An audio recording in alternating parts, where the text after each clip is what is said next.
राष्ट्रसंत मुनी निलेश चंद्रजी महाराज आपल्या सोबत आहेत। मुनीजी, ज्या पद्धतीनं कबुतरांचा मुद्दा जो आहे तो पेटलेला आपल्याला पाहायला मिळतोय, तुम्ही सुद्धा म्हटलेलं होतं की आंदोलन जो आहे ते आम्ही जर निर्णय झाला नाही तर करू असंही म्हटलं होतं। पण आता मात्र आज आपण जर पाहिलं तर दादर या ठिकाणी मराठी एकीकरण समिती जी आहे ती आंदोलन करते आणि त्यांचं म्हणणं आहे की कबूतरखाने जे आहेत कोर्टाने जो निर्णय दिलाय बंदच झाले पाहिजेत अशी त्यांची भूमिका आहे। नेमकी तुमची आता भूमिका काय? बघा, आज जे सगळ्यात पहिलं तर सर जे माझे मराठी बांधव आहे आणि जे लोक आहेत त्यांना जय महाराष्ट्र। हा जो विवाद आहे हा धार्मिक विवाद आहे आणि आमची इच्छा ही आहे की जे 100-200 वर्ष पूर्वापासून जिथे खबूतर आपलं जेवण अन्नपान त्यांचं निवास तिथं आहे, त्यांचं घर तिथं आहे, अचानक BMC येते आणि त्याला त्याच्यावर कारवाई करते। व दुसरी गोष्ट हे हायकोर्टाने सुप्रीम कोर्टाने आदेश दिलेला नाही। आम्ही हायकोर्टात पण गेलो, आम्ही सुप्रीम कोर्टात, सुप्रीम कोर्ट म्हणते हायकोर्टात जा, हायकोर्ट म्हणते की नगरपालिकेत जा, नगरपालिका म्हणते की दुसरीकडे जा, तर आम्ही जाऊ कुठे? नेमकं हे आंदोलन जे आहे आता केलं जात आहे त्या आंदोलनकर्त्यांचं म्हणणं आहे की जेव्हा तुमचं आंदोलन झालं होतं तेव्हा हातामध्ये काही हत्यारं जे आहे ते घेऊन सगळे समाज उतरला होता आणि आता मात्र आम्हाला हा विरोध जो आहे तो केला जातो आमच्या आंदोलनाला, मराठी एकीकरण समिती म्हणते। बघा, तुम्ही जैन समाजाचा इतिहास बघा, काही गेले 100 वर्षापासून हा मारवाडी समाज आणि गुजराती समाज हा महाराष्ट्रामध्ये राहतो। भले आमची जन्मभूमी राजस्थान आहे, पण आमची जे कर्मभूमी आहे ते महाराष्ट्र आहे। आम्ही महाराणा प्रतापला भी मानतो आणि छत्रपती शिवाजी महाराजांना भी मानतो। और आम्ही एक शांतिप्रिय व्यापारी समाज आहे। कोणा समाजामध्ये विवाद पैदा आजपर्यंत आम्ही केला नाही, आम्ही आधी करणार नाही। जे मराठी एकीकरण जे समिती आहे जे सुरीचे सांगत आहे की मान्य मंगलप्रभात लोढाजीने जैन समाज जे जागती माझं आंदोलन झालं होतं त्या आंदोलनामध्ये आम्ही एक निर्णय घेतला, जोपर्यंत याचा निर्णय नाही येणार आहे, निर्णय जर आमच्या खिलाफ आला तर आम्ही अनशन करू आणि उग्र आंदोलन करू। पण त्याच्यानंतर देवेंद्र फडणवीसांनी आम्हाला जे मंगलप्रभात लोढा 2-3 जे कार्यकर्ते पे आपली दाना टाकणं स्टार्ट आहे, तो ते सूर्य तलवार कोणाला माराले नव्हते। आम्हाला जर आदेश दिला की तुम्ही दाना टाकू शकतो, ते लोक BMC वाले ते ताडपत्री काढत नव्हते। मग आम्ही स्वतः ते ताडपत्री दोरी कापाला, ते ताडपत्री तोडाला आम्ही ते शस्त्र नाही आहे, ते छुरी पण नाही आहे, ती आरी आहे। आरी बघा, तुम्ही जे पाईप कापतो ना, ते दोरी कापतो त्याची आरी आहे, कैची आहे। तलवार दिसते का तुम्हाला? तलवार नाही आहे आमच्याकडे। और हे लोक काही राजनीतिक आहे। आधी पुरे मराठी बांधवांना काय आहे की हे मराठी आणि मारवाडीमध्ये एक नवीन विवाद पैदा करत आहे। तर कृपया माझं अशी प्रार्थना आहे की हा एक जीवाचा मुद्दा आहे, याच्याकडे माराचं माझं काही कारण आहेच नाही। आणि आम्ही जे आंदोलन केलं होतं ते शांतिप्रिय आंदोलन केलं। आजपर्यंत आम्ही विल्यापूरला आंदोलन केलं, आम्ही आमचं जैन मंदिर तोडलं, त्यावेळेने बघा 40,000 पब्लिक आली होती, त्यावेळेला आम्ही शांतीपूर्वक आंदोलन केलं, एक पण शस्त्र काढला नाही। आताही आम्ही आंदोलन करू, आम्ही शस्त्र काढणार नाही। हे राजनीती करत आहे आणि या मराठी आणि मारवाडी लोकांना विवाद परत करत आहे। मी मान्य मराठी हृदय सम्राट राज साहेबांना माझं निवेदन, ती मराठी भाषेची एक देवता आहेत, ते मराठी भाषेला त्यांना या देशामध्ये कायम ठेवलेला आहे। बाळासाहेबांचे जे विचार आहेत ते हिंदुत्व के विचार आहे, ते मी हरदम म्हणतो ते मान्य राजसाहेबांमुळेच आहे। मी मान्य राजसाहेबांना मी करतो की मराठी आणि मारवाडीमध्ये आणि मराठीमध्ये हा विवाद तुम्ही बंद करायला हवा। काही लोक आपलं पूर्व नगरपालिकाचं इलेक्शन लढासाठी हे कार्य करत आहे। मी न्यायालयामध्ये आम्ही जात आहे, न्यायालयावर आम्हाला विश्वास आहे, जे आम्हाला न्यायालय देईन ते आम्ही मान्य करू।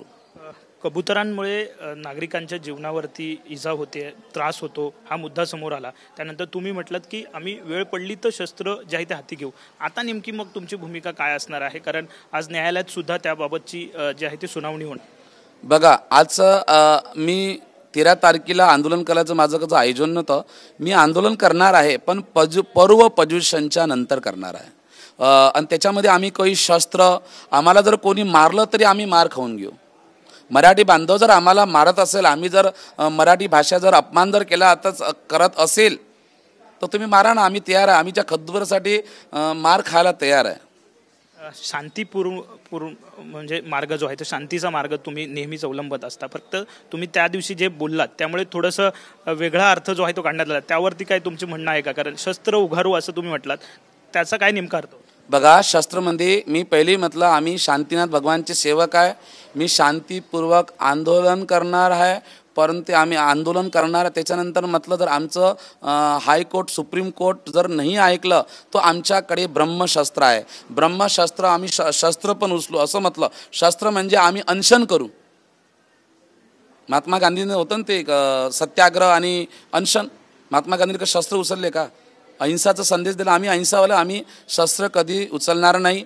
आणि काही नेता लोकांनी पंटीवर विचारलं काय आता ते नेता लोक काय करत आहे, कशासाठी करत आहे हे मला माहीत. त्यांची खिचडी ते काय पकवत आहे ते मला माहिती. मी मान्य राजसाहेबांशी मला निवेदन आहे की तुम्ही मराठी भाषेची एक देवता आहे. मराठी हिंदू हृदय सम्राट तुम्ही लोक तुम्हाला मराठी म्हणतात. आम्ही आमची मारवाडी लोक पण तुमच्या संग आहे. जो मराठी भाषाचा अपमान करते, जो मराठी भाषाला जो सन्मान देत नाही, त्याला तुम्ही बराबर त्याचा तुम्ही त्याला गरम द्या.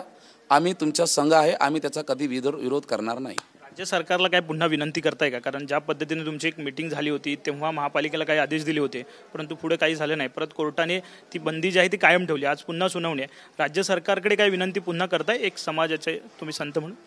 बघा, समाजाचा एक संत म्हणून मला तो विश्वास या सरकारमुळे आहे.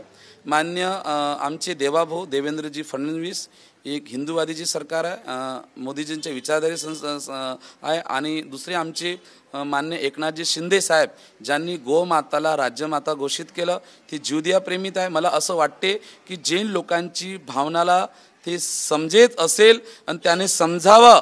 आणि हा याच्यामध्ये काही एक ITI बसावावी, याच्यावर एक समिती बनली पाहिजे. आणि समिती बनवून हा जो विवाद आहे हा कबूतरचा मराठी आणि मारवाडी गुजरातीमध्ये फिसत आहे या विवादचा तुम्ही अंत करा. ज्या पद्धतीने जैन किंवा मारवाडी गुजरातीमधलेच काही प्रमुख नेते आहेत, काही प्रमुख संघटनेचे अध्यक्ष आहेत, वरिष्ठ नेते आहेत, ते तुमच्या या सगळ्याला भूमिकेला त्यांनी विरोध केला की तुमची भूमिका ही जी आहे ती मान्य नाही असंही त्यांनी म्हटलं. त्यांना काही उत्तर देत?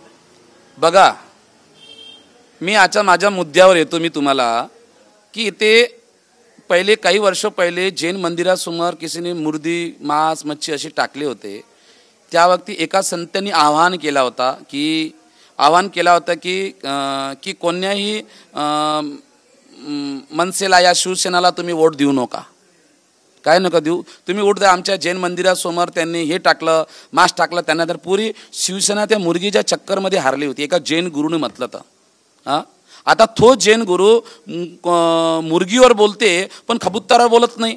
हे नेता लोक त्यांच्या पार्टीचा प्रचार करतात म्हणून ते त्या संताचा ते समर्थन करतात. मी कोण्या पार्टीचा नाही, मी फक्त जीवदया प्रेमी आहे, भगवान महावीरचा एक शिपाई आहे. आणि कोण नेता मला काय म्हणते मला त्याचं काही घेणं देणं नाही आहे. मी ह्या मुंबईवर आलो आहे, आंदोलनावर आलो आहे. कोणत्याही नेत्याची या कोण्या मंत्रीची मी प्रचार करायला आलो नाही. आणि मला त्या मंत्रीची त्या नेत्यांची मला काही आवश्यकता पण नाही आहे.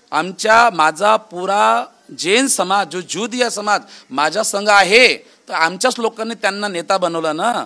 बस आमचे जे आता जे शब्द त्यांनी बोललेले आहे ते मला समर्थन देत नाही. जे लोक म्हणतात पहिली गोष्ट तर मी त्याला ओळखत नाही. 100 गोष्ट आहे.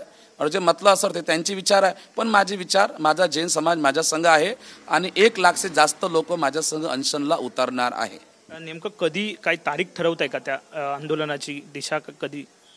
बघा, मी पूर्वी बोललेलो आहे. आम्ही बाबासाहेबाच्या संविधानाला मानतो. आम्ही मान्य देवेंद्र फडणवीसला पण मानतो.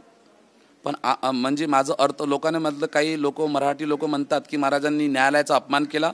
मी काय म्हटलं, आम्ही हा कोर्टाला मानत नाही. हायकोर्टला नाही तर आम्ही सुप्रीम कोर्टला जाऊ. सुप्रीम कोर्टला नाही झालं तर आम्ही एक कोर्ट आमच्याकडे अजून आहे ते परमात्म्याचं, आम्ही अनशन करू.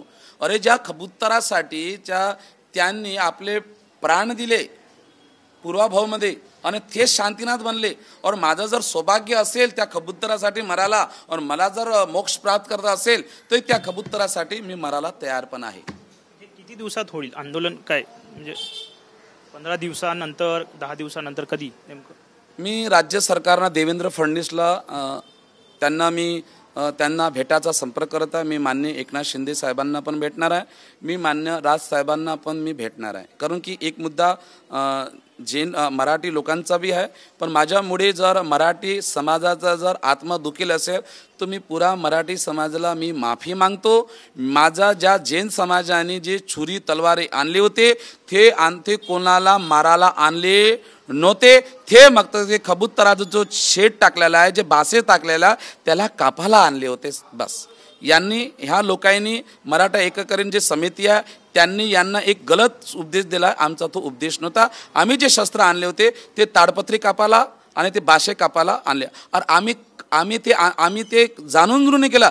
आमच्याच मंत्रीनं म्हटलं की तुम्ही दाणे टाकू शकता, म्हणून आम्ही ते आम्हाला करायचं असतं तो आम्ही 3 तारखेलाच करून पहिलेच करून टाकला. नंतर का बरं केलं नसतं? आम्ही कानून हातात घेणार नाही. आम्ही शांतिप्रिय समाज आहे. आमचा महावीरच्या आदेशाप्रमाणेच आम्ही चालू. धन्यवाद. साहजिकच आहे, जैन मुनी आपल्या सोबत होते, त्यांनी भूमिका जी आहे ती स्पष्ट केली आपल्याला या ठिकाणी पाहायला मिळते. कॅमेरामॅन रोहन सोबत विनायक डावरुंग, TV9 मराठी, मुंबई.